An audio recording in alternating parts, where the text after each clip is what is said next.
Okay, on today's video, we're going to talk about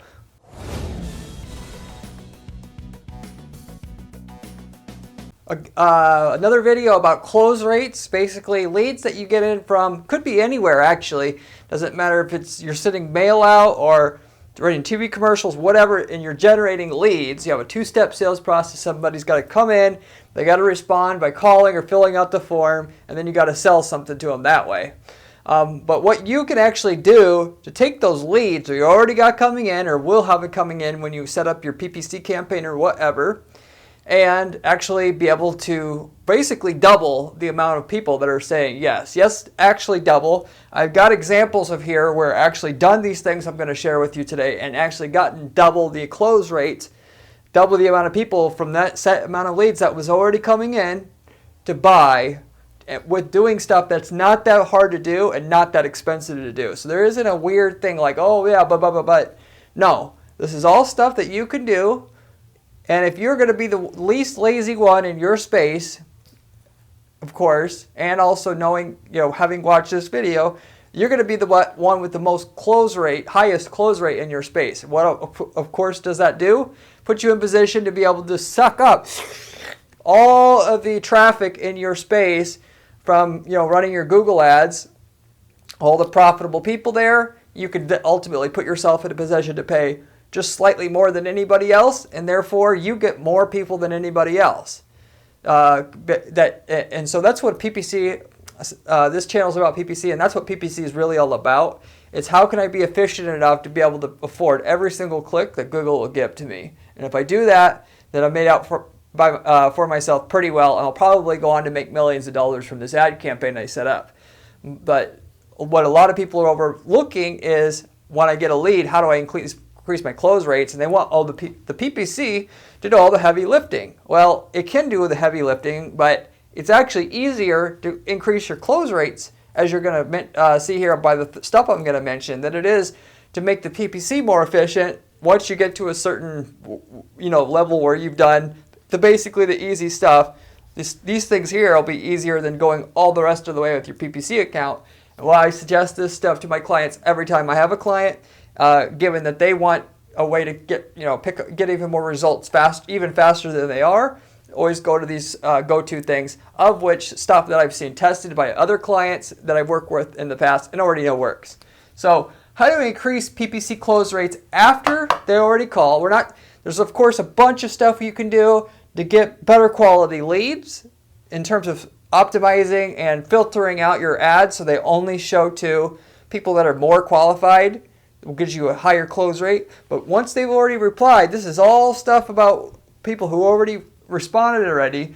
After they call or fill out the form, how we're going to be able to increase those close rates on the number of leads that we have coming in already with some simple techniques. So anyway, with all that said, I'm going to get into a background, and then I'm going to get into the strategies that I'm using. Then of course I'm going to finally end the video with the results the other people that I'm working with have done these things and what kind of results they're all getting, that kind of thing, of which all the people is a minimum of double the results before and after once they apply these things to your business. And they didn't even apply them all. It's really just about picking the one or two that would make the most sense for your business. So there'll be examples for, it doesn't matter what kind of business you're running, it'll apply to you, some more than others. And virtually 99% of people out there are not doing it anyway. So you apply that to your business, you right away have a bolt-on thing that's going to be able to get you the twice as many people just buy that's already ultimately replying to through your campaign right now. So anyway, to start off, the main things that affect close rates for most people that you can already control. Obviously, there's a bunch of stuff you can't control. We're not talking about that, or not so easily to modify.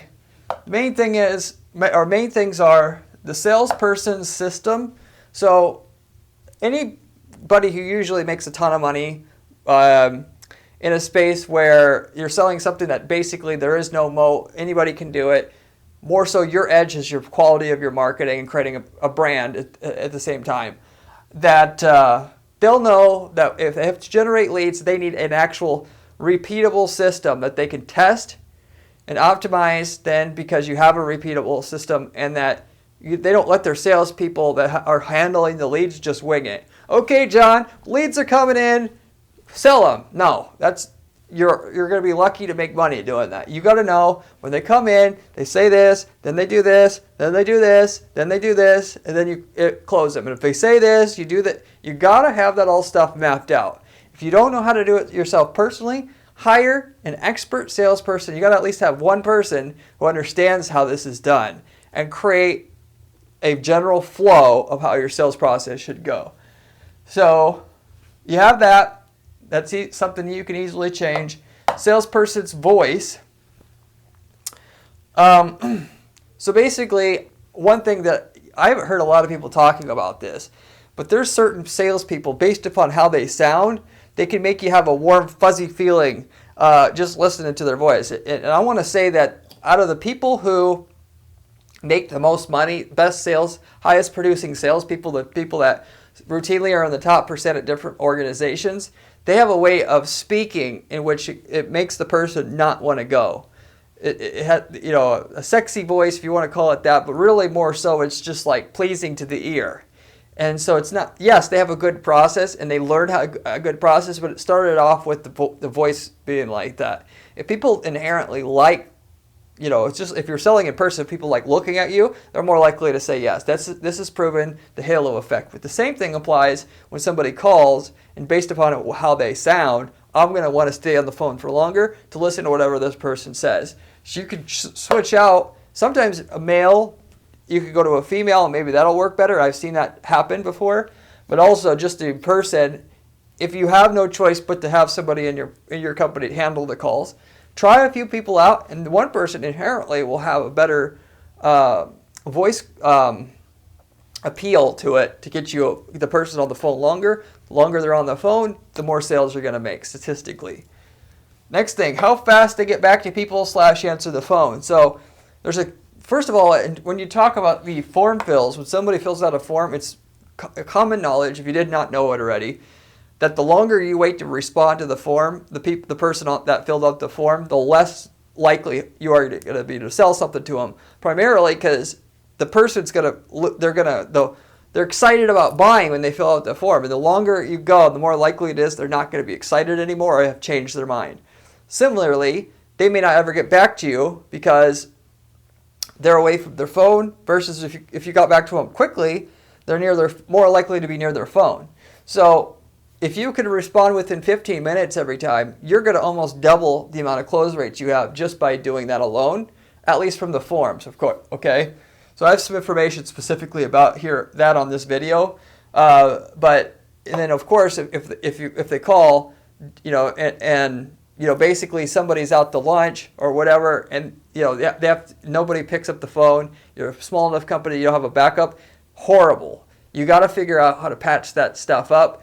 And how quickly you get back to people. Or if somebody calls after hours, somebody calling the person back at 9 a.m. So these are all things that you can optimize. I have, again, some information about how to optimize this the way that I do it, and I tell my clients to do it because I know it works. Next, how your services are packaged. So a lot of people don't recognize, in our marketing field, people know it because we have to, because it's a cutthroat industry and there's so many people doing it. So there's different people who buy whatever you sell that want the best, and just people who basically just want the cheapest, okay? So what you need to do is structure, if you are not doing it now, which most people don't do it, which is why I put this on this list, if you want to be able to get more closings or sales, then you need to have something for the person that's catered to the person who wants the best versus the cheapest. Just two basic options, A and B, would be enough to be able to get you a huge boost already if you're not doing it. But you could go a bit further, not more than 4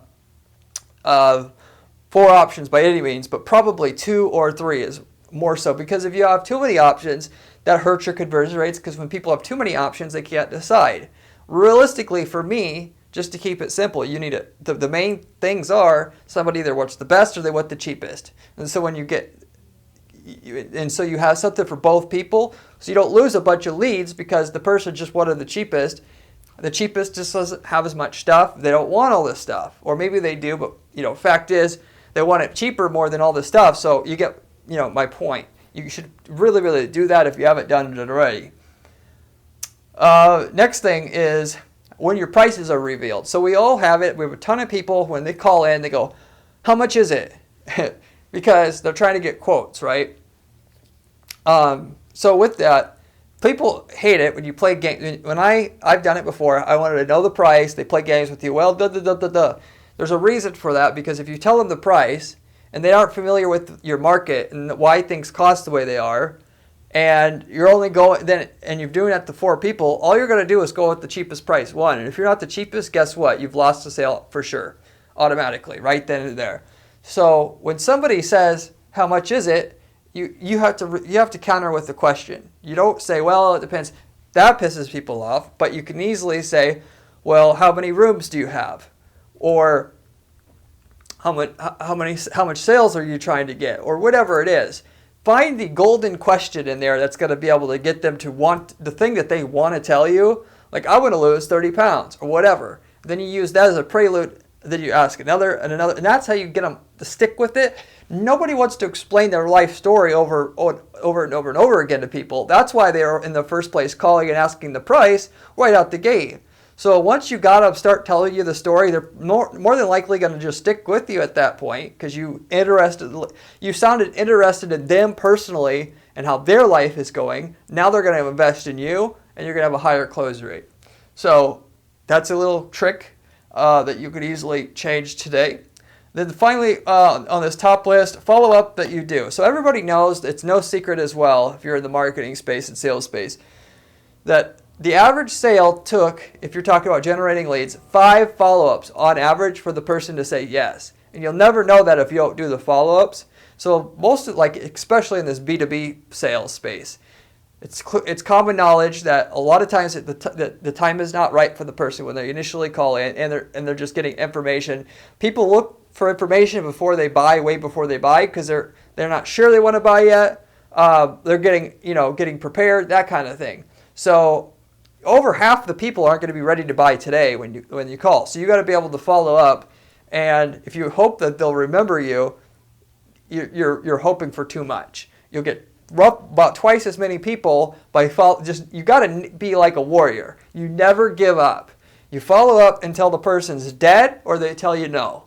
If you want double the amount of sales, that's one great way to do it. Some of you do no follow-up right now because your people are lazy and they only want to deal with somebody who's ready to go right now, or they don't have time for it because they're busy handling incoming leads. Then you could double your sales, roughly speaking, by doing the buy or die method. I call it the buy or die method. And if they don't have time to do the follow-up, hire more salespeople, because just with the follow-up, there's more to eat on. So have a person and then split the new leads up, and then make every one of both people then now do the buy or die method on top of the leads that they initially respond to in service, if you get my point there. So that's another way. The one thing about that affects your close rates more than anything is the price itself, which is no surprise, right? The price affects close rates more than anything else. And so, just an idea here, I know enough about close rates because I have worked on hundreds of different PPC campaigns now for hundreds of different clients in the last 15 years, that, basically you sell something under $100, the close rates on average would be like 1 in 3. If you sell less than 500, it'll be like 1 in 4. If you sell less than 1,000, it'll be like 1 in 5. If you sell less than 5,000, it'll be like 1 in 7. If it's less than 10,000, it'll be like 1 in 8. And then if it's less than 25,000, it'll be like 1 in 9. And then if it's less than 50,000, it'll be like 1 in 10. And then it just keeps going. And if you're selling a new house that's 300 grand, it's 2% close rate. So naturally, this is just supposed to happen. The more likely the person is to be asking questions and hoping and wishing that they could get it and realize it's too much and they won't buy. That's why naturally the close rate's lower as you go up the price scale. So anyway, why am I talking about this? Well, there's a point, there's a sweet spot in which your price, on top of the fact that the close rates are higher and lower based upon that price, and it's like kind of a law, if you will, I would call it that there's going to be a sweet spot. If you charge 500, your close rates are going to be this. But if you charge 1,000, your close rates are going to be this. And with your price or cost to deliver that product or service based upon what your margins are and all that, it may be more advantageous to you to charge $1,000, even though it will convert at a lower rate. But your overall profit margin will be high, and profit at the end of the day will be higher at 1,000, even though less people are buying at 1,000. Now, obviously, this is no secret; people know this stuff. But what I challenge you to do is literally price. If you haven't done it already, I've done this at our firm, I'll admit. But you charge, 1,000, and you check your close rates. Charge 2,000, check your close rates. Change it to 3. Do it all up and down the price scale. Change it every 3 months until you figure out what is the ideal close rates. And obviously, you may not be closing very much when you charge more, but it's also not a factor of how much gross revenue. You charge twice as much, well, your profit margin may be double. So even though you're closing half, now you're actually making more money, if you follow me here. So you've got to be able to do this for yourself. And I know that doesn't have anything to do with close rates unless you go cheaper and realize the close rates are going to skyrocket, because that also can happen too. There's a lot of times there's a psychological point in which once you get under a certain price, the floodgates open up. A lot of times I've seen where if you charge over 200, you might have a close rate that's like 1 in 4, but if you're under 200, it might be like 1 in 2. So just like $200 or respectively $100 even price difference, double the conversion rate. So who cares about the extra $100? We'll take twice as many conversions, because at $199 it converts a hell of a lot more than $249, just something like that. So it doesn't make a lot of sense. But what happens ultimately is, when I say psychological trigger, that's literally what it is. There's something in their mind that clicks that's why people always do like the 99 at the end of the price, that when you see a 1 versus a 2, and it doesn't work between 2 and 3 and 3 and 4, but there's a certain point in which the 1 is just mentally appealing versus the 2 it's not. And so if you put it $1 over the 1 and go to 2, your close rate's cut in half. Right away, in half. So you have to know this stuff. You can't just guess and come up with a price arbitrarily. You got to figure out how to get your maximum close rates, of course, and look at your profitability side of things.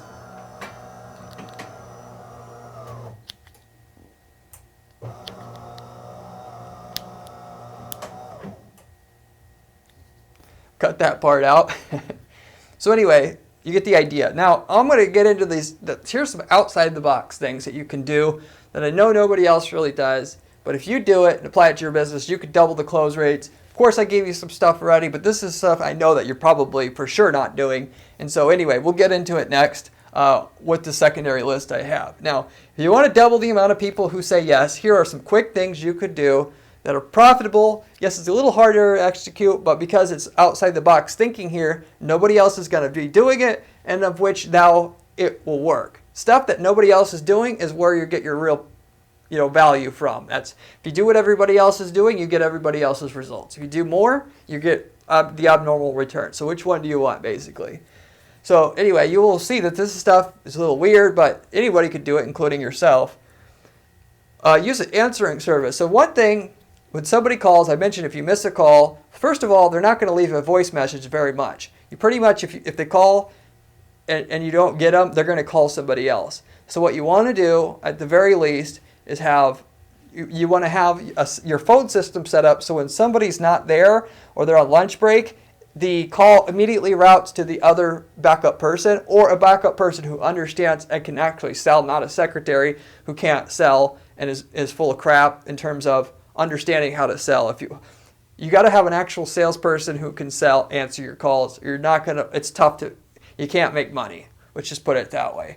But then after hours, when somebody calls, so, given that, basically people are calling all over the country at different time zones and stuff, you want to be able to have an answering service that immediately, as soon as you close, the calls go to the answering service. The answering service pretends like they work where you're working. They're saying, I want to talk to a salesperson. They say, okay, what's your name? What's your company? And then immediately you say, oh, sorry, they're not in. I'll have them call you back. And then you have that person text the leading salesperson, tell them, you want to make some extra money, we'll send you the leads to your phone. If it's a really good lead, you call them back, it'll be your lead.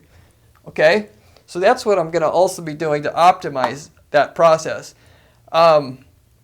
The form system, so I talked about how you're going to almost double the conversion rates you're going to get from the form leads if you're able to call them within 15 minutes versus calling them, within hours or even the next day because you get behind. So one of the cool technologies out there that you can use that will ensure you can do this and lock it in, even though your salespeople can be unpredictable and it's hard to monitor this stuff, is you can have a system, which you could Google it for this. When somebody fills out the form, it'll automatically take this form information and the phone number. It'll call your salesperson. It'll say, would you like to dial Joe Smith from such and such company filled out the form right now? Would you like to call John Smith at press 1 if so? And you press 1, it immediately calls the number on the form, puts you in contact with them. So literally within 5 minutes of them filling out the form, they just filled out the form. They'll be super impressed. Some people will be creeped out, but way more people will just be impressed to get to talk to somebody now. Obviously, some people do it because they're not in a position to talk then, but respectively, this works. You want to double your close rates, make sure that you're always answering within 15 minutes, do that. Of course, your salesperson after hours, it's the same thing. If the company sounds legit or whatever, then basically instead of waiting until the next day, you can make even more if you can convince your salespeople to take a few calls after hours. So as far as an example of where this has worked in the past, we had a database software company, a database optimization software that this company sold. And basically because of that company, they're only open from 9 to 5, and people, a lot of times were calling it where it was 7 o'clock on one side of the country, 5 o'clock at one side of the country. It was 7 at the office, so they were closed. They picked up the answering service to capture every single company's lead that was coming in, and then they had, at 9 a.m., they were instructed to call those leads the first thing in the morning because, like I said, people don't leave a voicemail, and so a ton of the calls come in that they just never had the opportunity to sell to. Of course, people don't realize as well, I got e-commerce companies who have a phone number listed there for a paint product, for instance, and they will get calls on a Saturday morning at 8 o'clock in the morning of somebody who wants to buy. So half of the calls that you get won't be during business hours, and this answering service will make sure you capture every single lead you can, and then at the very least you could call them 9 a.m. in the morning the next work day, and you've got all these extra leads that before you would have just never had, and they're not going to leave a voicemail, like I said, respectively. Maybe 10% of the time they're going to leave a voicemail, 20% if you're super lucky, whereas you're going to get it every single time. So when you're closed, it goes to the answering service, you get the lead capture. So but they did that, and they also hooked up to that form calling system that I talked about before, this database software company again, to where when somebody filled out the form, they call them automatically. So between the form leads, which now had a huge boost in how many people they were getting in touch with and contact with, because they called them immediately as soon as the lead came in, and the fact that they now got all the people who would not call during regular business hours into their database so they can call them, and if they didn't answer 9 a.m. the next day, they can follow them up until they buy or die, like I talked about before. They got over 100% increase in their close rates overall from all the PPC traffic they had coming in that I managed. A lot of companies, when I give them other advice, I try to consult them all on the sales process, because if they're selling more from the same leads, there's less pressure on me to do more. Plus, I could scale their ad spend up more, because once it's so profitable, 10 to 1, 12 to 1, whatever they're looking for in terms of an ROI, they'll want to scale, and I make more money when they scale their ad spend as well. That's how our ad industry works. It's based upon a percentage of spend. So you get an idea there. So that's one case study here to share with you. Now, the next thing, strategy on our list is you can add a quote-unquote proposal process to your sales process itself. So a lot of times, even like home services and stuff like that, what happens, you get a quote from like a company that will do a remodeling, kitchen remodeling, or anything like that. It doesn't even have to be that advanced. It could be like a septic problem with your septic system. So what happens? People, they call up a bunch of companies, they come out, they get a quote, and then they're just like, okay, $3,200 is a quote. Everybody's doing that. Now you are going to have a process set up for your salesperson that goes out to quote it, take pictures of it, and you're going to have a sales proposal template. Like we know it, again, in the ad industry, you want a proposal. Whereas in that case, like those type of companies, they don't. And most companies don't have proposals.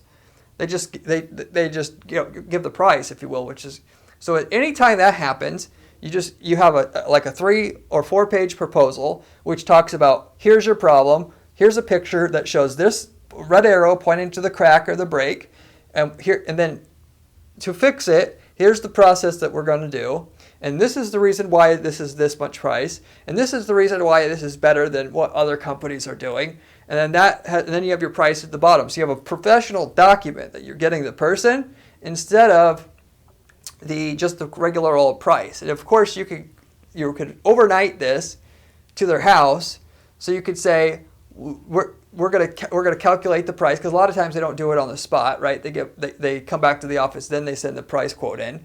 You're gonna FedEx the proposal to their home. Nobody else is doing this for them, and if they don't know who else to buy from, and because most people don't just want the cheapest, because they're skeptical about the cheapest unknown quality, and you're kind of in the middle, and you gave them more information than anybody else, you're going to convert at a way higher rate. I had a plain old mold removal company. So you get mold in your house. They have to demo everything out in terms of what the mold was on, clean it all out, then rebuild it. They did exactly that. They go into the attic. They were taking pictures of the mold. They pointed out, okay, well, here's where your mold is in the one place. Here, this is the process that we have to do to remove it, and it's going to take these materials, that kind of thing, like I told you about a minute ago. They actually also got at least 100% lift on how many people were saying yes. Again, because these other people are just so unprofessional in terms of what they do. Well, it's going to cost $2,800. And then, there's no exchange of information beyond that, realistically. So if that company could do it, if nobody's offering a proposal in your space, you could do it. You could create a pretty fantastic looking template in that you just fill in the blanks each time, so your salespeople can do that, of which if you had actual pictures or visuals, or more so what you want to do, if visuals is not on the table, what you do is you ask people questions as to what they want. In our case, for our company, I asked what kind of sales they want. And so I do an 8-quarter projection that shows, okay, here's where you're at today. I think it'll take 6 quarters to get there. At quarter 1, here's what results we should have by then. By quarter 2, this is what results we should have by then. By quarter 3, this is what it should be. And we're going to use this strategy, this strategy, this strategy, this strategy. And once we do them all, and when we'll be at quarter 6, and quarter 6 you'll have your results. Whereas everybody else is just saying, it's like a templated proposal. It's like, we will do a great job, da, da, da, da, da. Whereas I actually spoke of what they actually care about.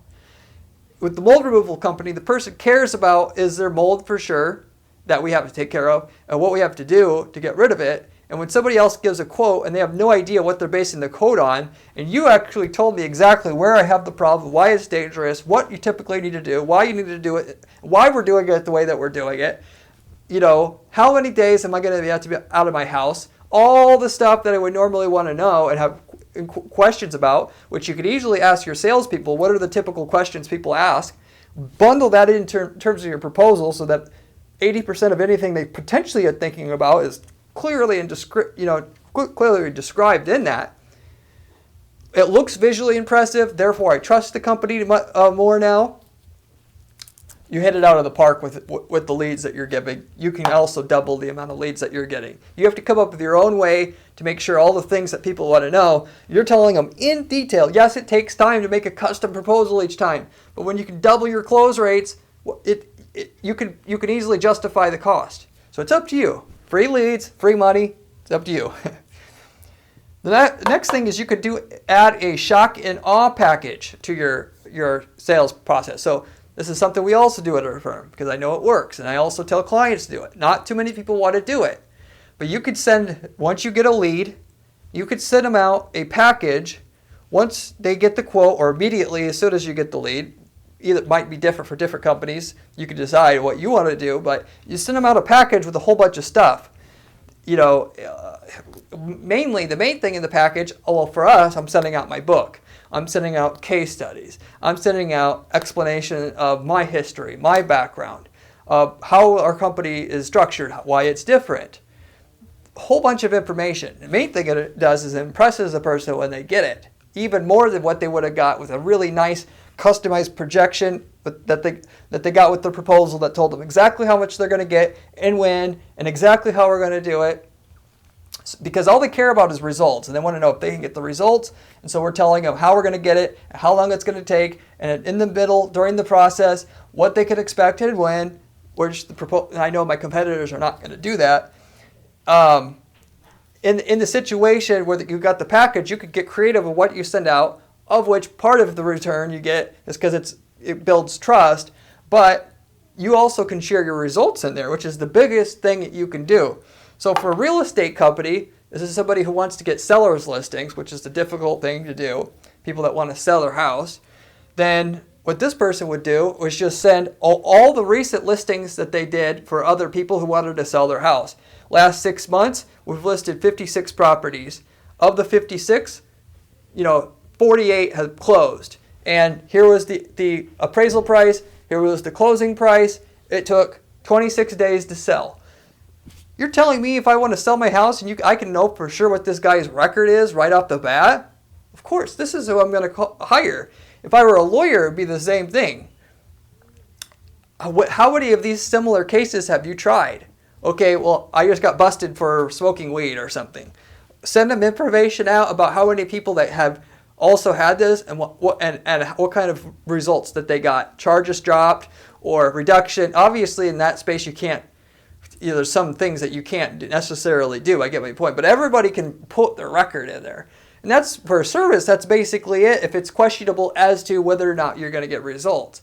If everybody thinks they're going to get results, well, then explain how your results are going to be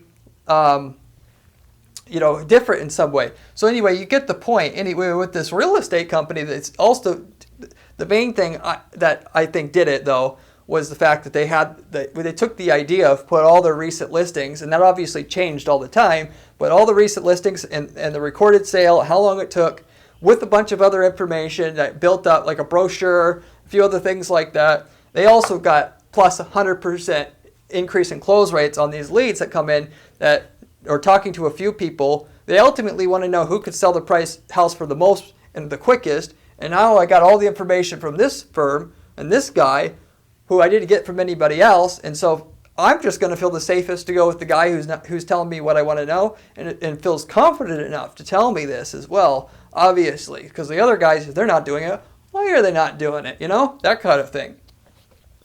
So the more than 100%, so I can't tell you, obviously with this, all I could tell you in all three of these cases, it was over double. I don't know the exact percentage. It varied across the board on these three examples I gave you, of which you can't really determine anyway because the amount of leads that you get, the quality of leads that you have coming in, vary time to time, also based upon the different traffic sources that we're pulling in.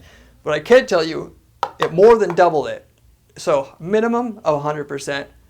Sometimes, closer to 200%, depending on which one we're talking about here. So anyway, just a side note about that. You do this stuff, if you're not going to be able to double. So basically, I just want to say what you do is you go out and you go and you act like you're a customer and you go through your top 5 to probably 10 competitors, go through their whole sales process, look at what proposal you get, if any, look at if they send you out anything in the mail, and then just analyze. Of course, about the phone stuff, the form system stuff, you could check that. If they don't have it, then if you just do the phone thing, you're going to probably get your doubling with just that alone. It's about what the other people aren't doing as a whole.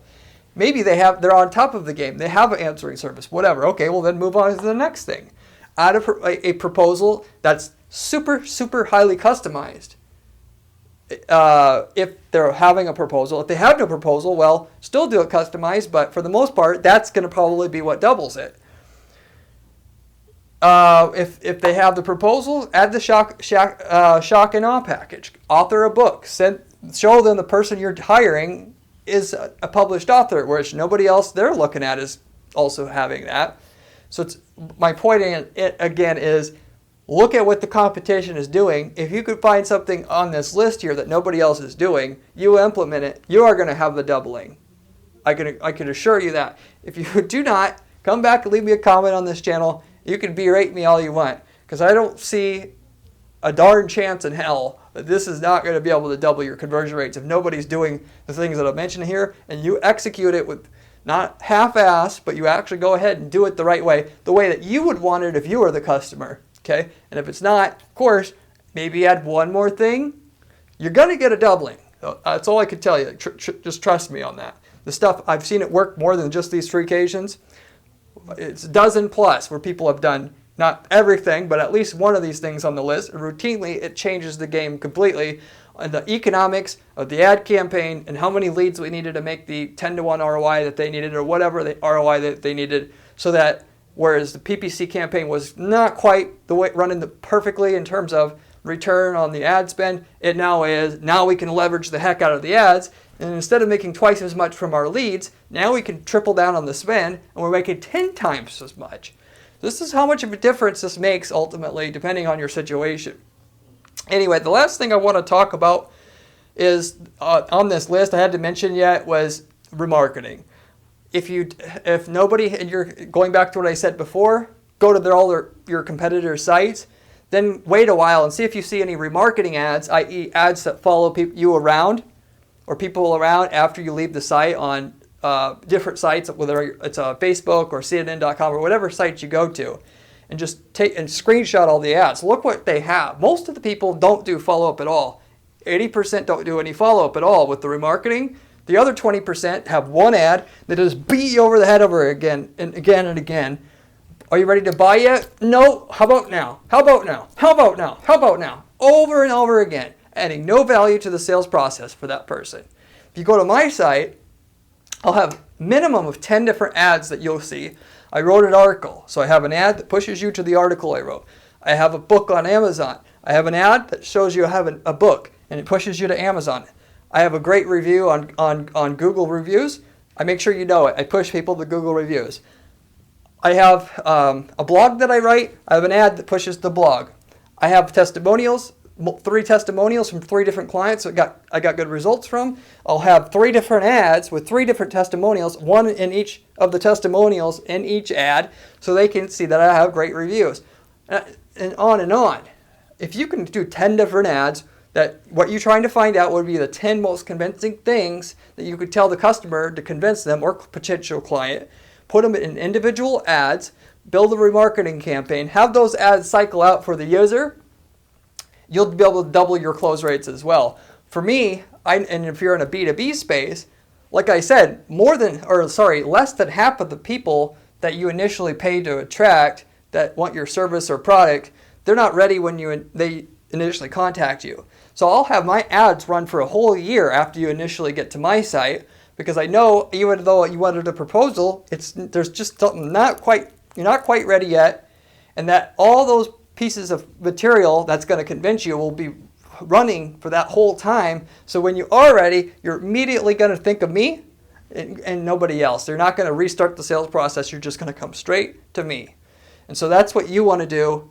And if they don't have remarketing, like I said, show me that this doesn't work, okay? It works. So anyway, that's the last of it. If you like this video, I have a ton of other videos on this channel about different PPC strategies you can use. You should check those out if you haven't seen any already. I have a blog at guaranteeppc.com/blog that has step-by-step instructions on how to do stuff like this that I do for our clients here as well that guarantee the results. You could check that out as well. And then basically, if you have any questions or comments about anything I described here, leave me a comment down below. I get back to every single person who leaves me a comment on this channel, and hope you enjoyed the video. Good luck to you in your endeavors.